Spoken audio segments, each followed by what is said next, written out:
Well, welcome to the show. I'm Brendan. I'm Corey, and this is Our View from the Bench. Welcome back, Benchwarmers. The NBA Conference Finals are here. All four teams are set, and we will crown a new champion for the sixth time in 6 years. We will see how we did on our predictions for the previous round and also make our picks who we think will be in the NBA Finals. I'm Corey, fan of the Western Conference. And I'm Brendan, Boston's easy road to a chip, and this is Our View from the Bench. Before we get started, if you're not already, don't forget to subscribe to the channel and hit that notification bell so you never miss any one of the new episodes. And if you could please do us the favor, if you like what you see or hear, please don't forget to smash that like button. Come on, smash it for us. It's free. It's free for you. It's free for us. And it helps the channel out a lot more than you probably think. All right, Corey. Well, we freaking made it. We didn't make it, as in the Lakers, but the NBA has made it. We have reached the conference finals in both the East and the West. It's been a weird road, a little easy for some, but a little crazy for others. Basically, anybody in the West, it's been pretty crazy for. Yeah. We want to start the episode with a quick recap, basically, of the previous series that got us to this place. So yeah, Corey, what you got for me, man? All right, so Knicks Pacers obviously didn't have the right team. I had Knicks in 6, but obviously didn't know the Knicks were going to have more injuries on top of what they already had and had dealt with. And I guess Thibodeau did his typical thing. He ran his guys into the ground, and then it came back to bite him in 7 games. Yeah, it wasn't good. I also picked the Knicks. I thought they were going to be able to close it out in 5. They looked really good at the beginning of the series and really looked great against Philly, and they've just been looking good in general, I guess. And I thought they were going to be able to get it. Jalen Brunson basically averaged like 40 points a game, so I thought they were going to be able to sneak through.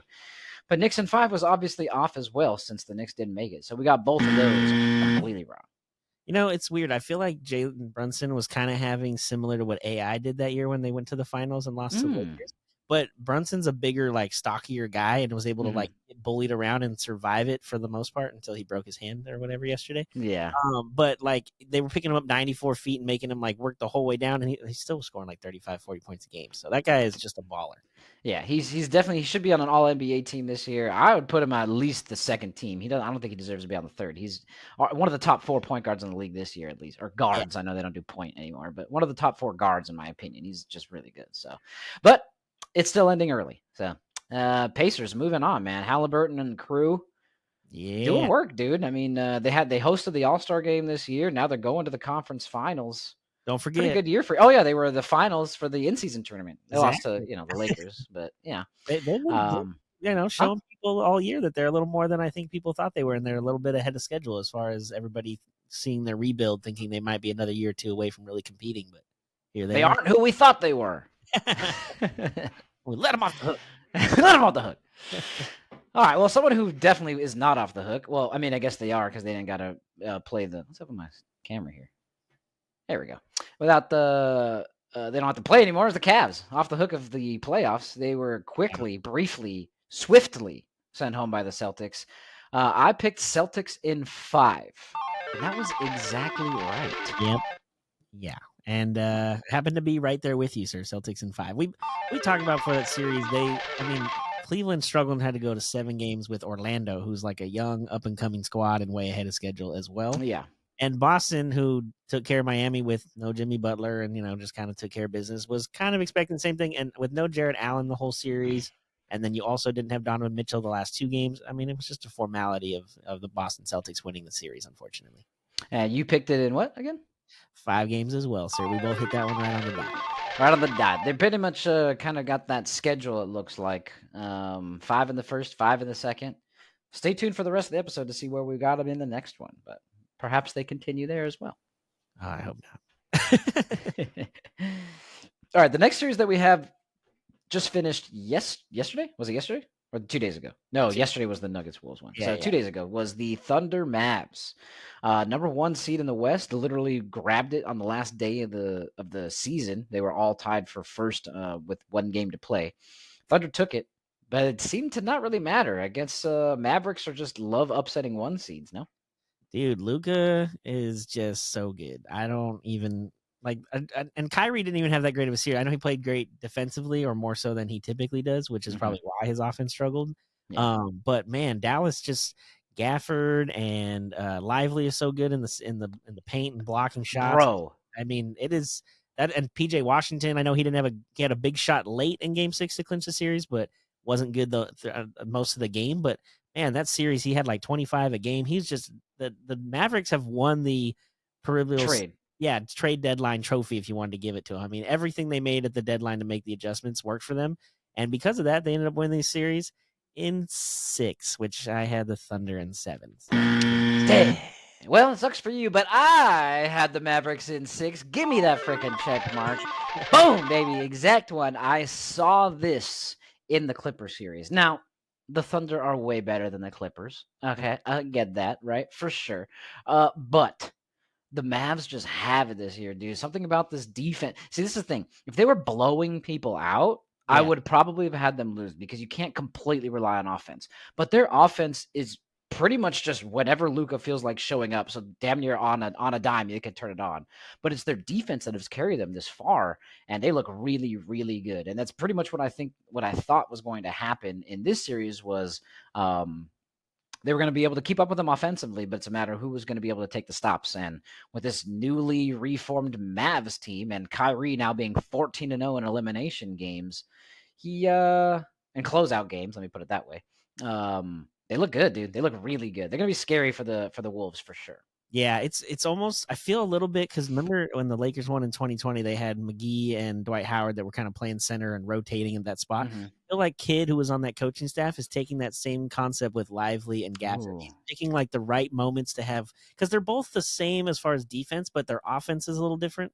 And I feel like Kidd is just being able to push the buttons at the right time right now. And yeah, I mean that's why they gave him the extension, so he couldn't have any opportunity to talk to anybody else this offseason. And I mean, we're smart talking Dallas. about Luka being one step away from his first NBA Finals, which is awesome.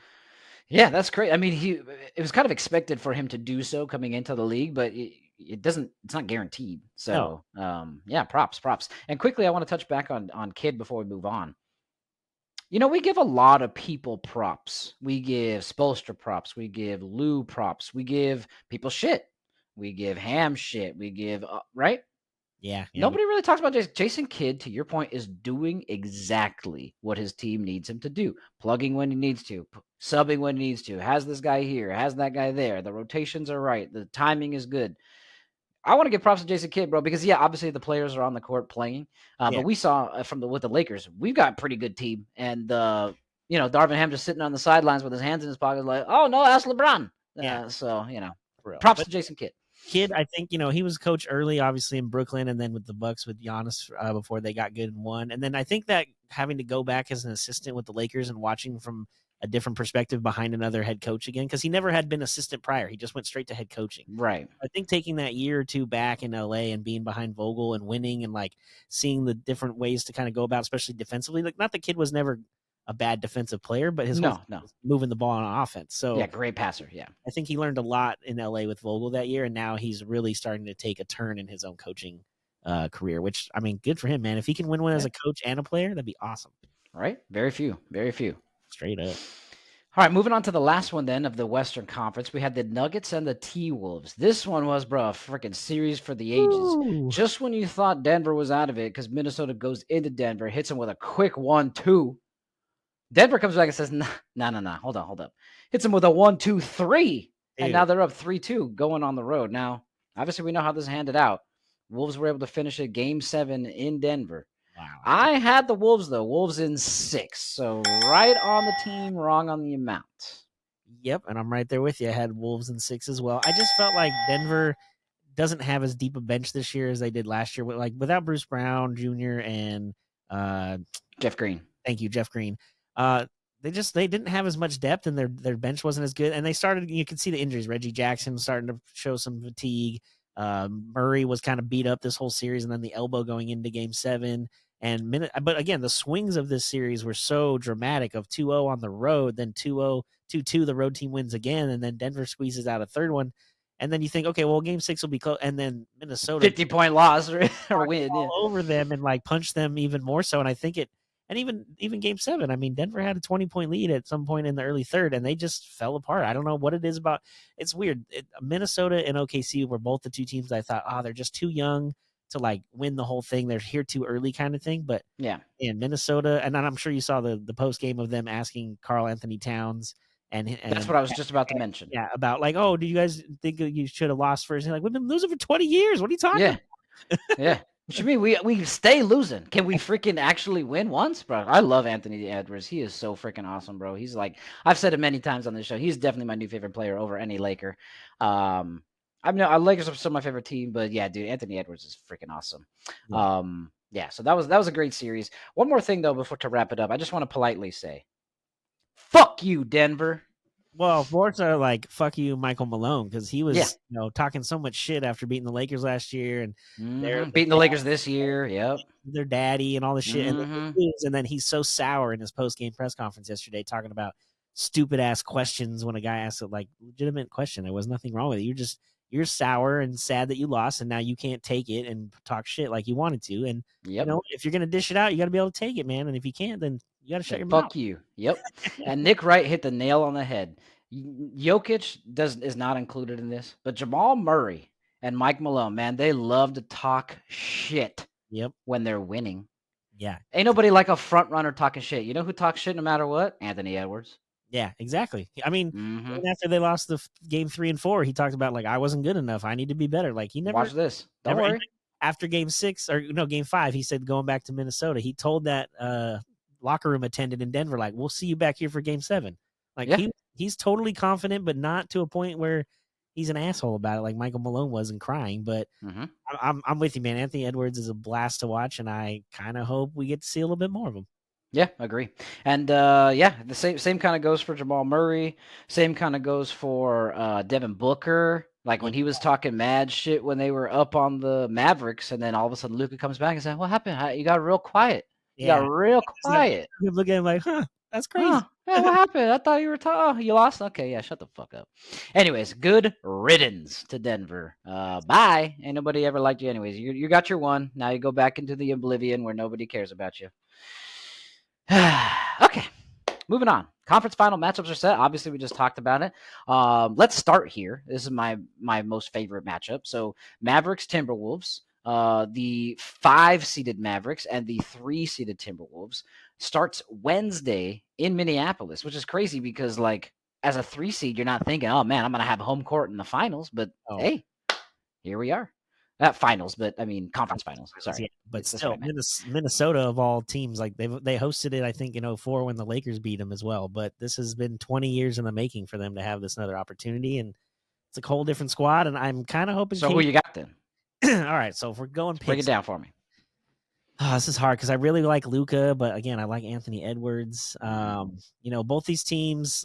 If Minnie gets to the finals, it's their first time ever. If Luka gets there, it's his first time ever. Now it'll be the third time I think for the Mavericks, right? They won. Yeah, they lost and then they won with Dirk, right? Yeah, so it'd be their third appearance overall. But like, then I'm like, do I want Gobert to be in the finals because we bashed on him and said he's an overrated defensive? I fucking can't stand Gobert. So I don't want him to win. But when it comes down to it, I feel like I just trust Luka a little more than I trust Ant because Game 7, Ant did not play good offensively. I know defensively he played really well, but offensively he didn't show up, and that's if that comes back to bite him in another series in this series against Dallas, I think Luka's going to show up in a Game 7. So I have the Mavs winning in 7 in Minnesota. Oof. Okay, that's gonna be a tight series.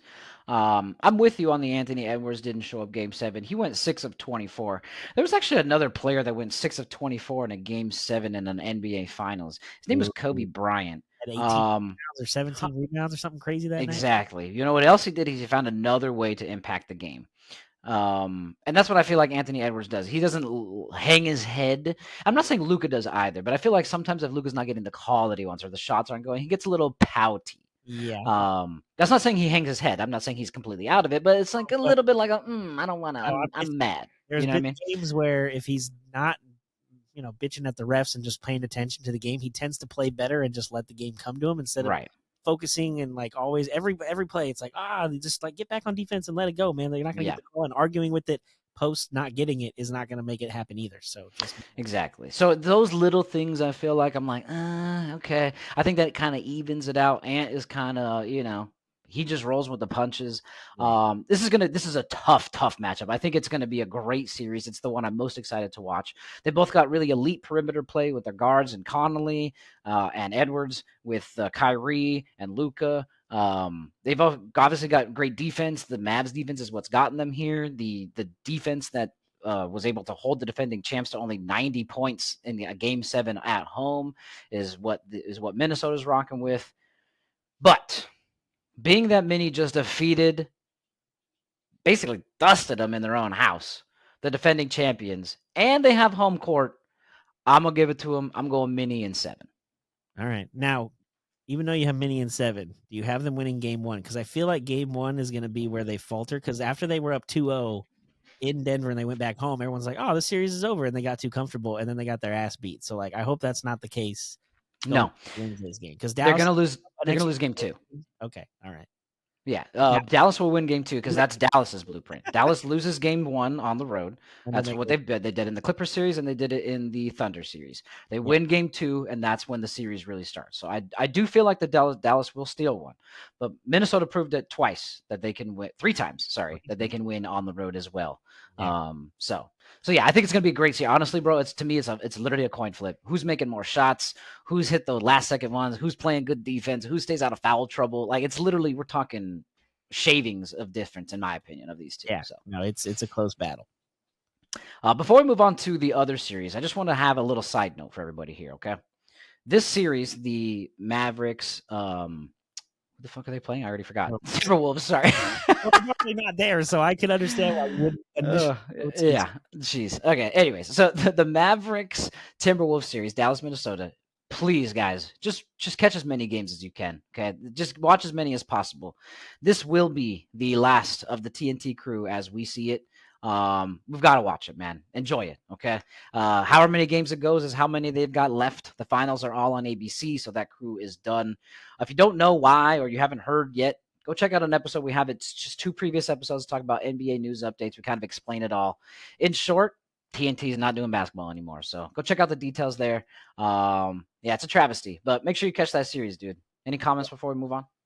No, I'm with you. I'm gonna try to if I'm working or I can't watch the game, I'm definitely gonna go back and watch the replay of the pre and post game and halftime with them because this is just the best post game show that we've ever had in any sport, and we're losing it because it's not like one of them is retiring or somebody got sick. TNT's just losing the contract, and Ernie Smith has already talked about he's not going to work for another company. He's worked for TNT and lived in Atlanta his entire career, so he's not going anywhere else.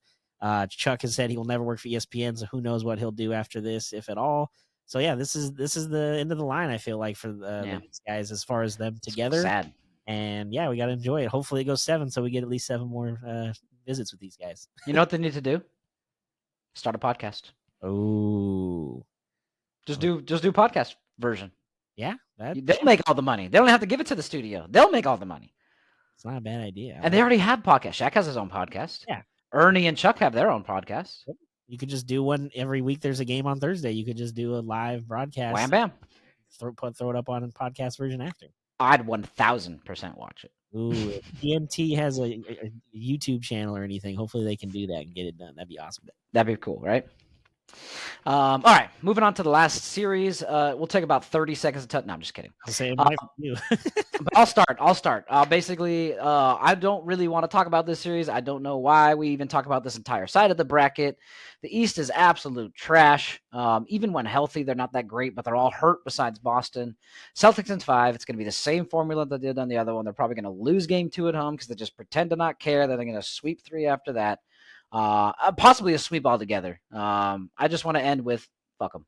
So yeah, I'm with you there. I don't want Boston to win this year. And looking at it, like I know Boston's the best defense left in the playoffs, but they also haven't really been tested with like a close game. Yeah. Been like 9 points, and I mean Miami had no Butler, so their offense is shot. And then Mitchell and Allen are out for half the series, if not the whole series in Allen's case. So they're not the same. But I feel like Indy's the healthiest team they've seen so far.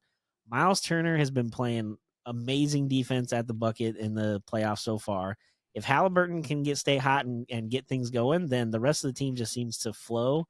I really think Indy can stretch it to 6, but I think Boston will win it in 6. But I really, that's just my head, looking at it on paper and the rosters.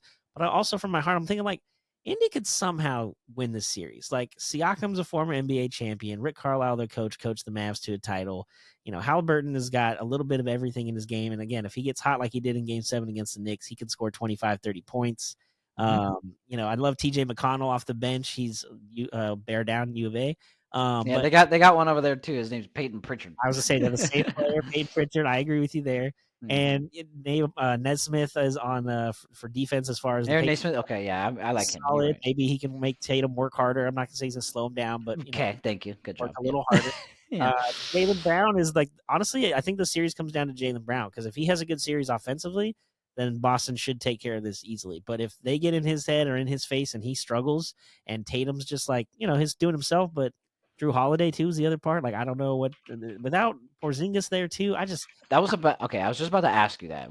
Do you know the update on? haven't I heard literally am googling it right now. haven't heard any update on Porzingis since the first round when he got taken out. So I don't know how that affects, but Miles Turner is much better, I feel like, than Porzingis. Especially he can body him up on the defensive side. He's got a little more weight on him than being tall and thin like Porzingis. I don't know. It's maybe that Laker part of me that just like wants Boston loose. I'm like, come on, Indy, you could do it. You could do Yeah. it. I mean, I'm with you, bro. I'm rooting with you, right? It says here, according to Hoops Rumors, this article was put out earlier today. He's not going to be there for at least game one. There are no timelines available. It says he's most likely to even miss the first two games. There's some optimism that he'll return in the series, but according to reports so far, he's going to miss the first two. So that does help the Pacers a little bit because I think he is the X factor that Marcus Smart used to be, except he's fucking 7 feet tall. Yeah, So a little bit more of an X factor. No offense to Marcus Smart, defensive player of the year at some point, right? Didn't he win that a couple yeah, of I years ago, believe 2 years so. ago? Yeah, Yeah, but the way I look at it is if Indy, like you said, if Indy wins game two, because Boston tends to lose game two at home in every series so far. I feel like if weirdly Indy goes home tied 1-1, like again, they're much healthier and would be in a spot of like I mean, they're playing with house money. Nobody expected them to be here. true. Nobody expected them to do anything. So at this point, like whatever they do is bonus. And I feel like if they just go out and play free and just play their game and score, 140 points, like I don't know, maybe they could sneak out of this somehow and Boston could blow it again, which would be great to watch. Yeah, I mean, I'm rooting for it for sure. It's just unlikely, I think. Yeah, I think it's the Lakers in you, but it's okay. It's okay. I'm rooting for you too, man. I'm rooting with you, Abby. I guess I should say so. It's not impossible. I guess to your point though, real quick before we head out, the Pacers they shouldn't be here. They played the 3-seeded Bucks. Granted, they were hurt. So Mhm. then they played the 2-seeded Knicks. Granted, Got got her. hurt. But I'm saying they played basically in order to get to the finals. If that's what they want to do, they have to play 1, 2, and 3. Yeah, good point. And Boston's not completely healthy with Porzingis out, and who knows Right. what will happen within the series. Indy's the healthiest team of the two of them, complete at least. Yeah, true. Just Not the best team, but come on, Indy, take all that momentum and ride it to a finals appearance. yeah, don't worry about the Win the whole 17 thing games with you were Switzer. I behind don't them. care. Yeah, yeah. 17 games behind them to finish the season. Had a 50-point loss. Don't not a big deal. Dude, You guys got it. the I believe league, in you. the NBA is gonna hate it if it's Indy, Minnesota in the finals. Imagine. I would Two love it. cities That'd be my favorite fucking like, one. Oh, they're definitely going for Boston, Dallas, right? They yeah, want Luca yeah. and Kyrie. Yeah, 100%. Not that Anthony Edwards ain't a bad, No, pull, but the but Minnesota market is not like Dallas, and Boston is definitely way bigger than oh Indy. yeah, Dallas, 100%, so yeah, 100%. we'll see what happens. All right, go Pacers. Well, let us know down in the comments below who you've got winning each of these series, and let us know why. We want to hear like your opinions and kind of see where everybody stands with these teams. Maybe go back and forth and shoot some shit with you down below. Let us know in the comments. So, but thank you as always for stopping by and seeing things from our view from the bench. I'm Brendan, And I'm Corey. Like we always say, enjoy the sports until we talk again. Peace. Indy baby, let's go.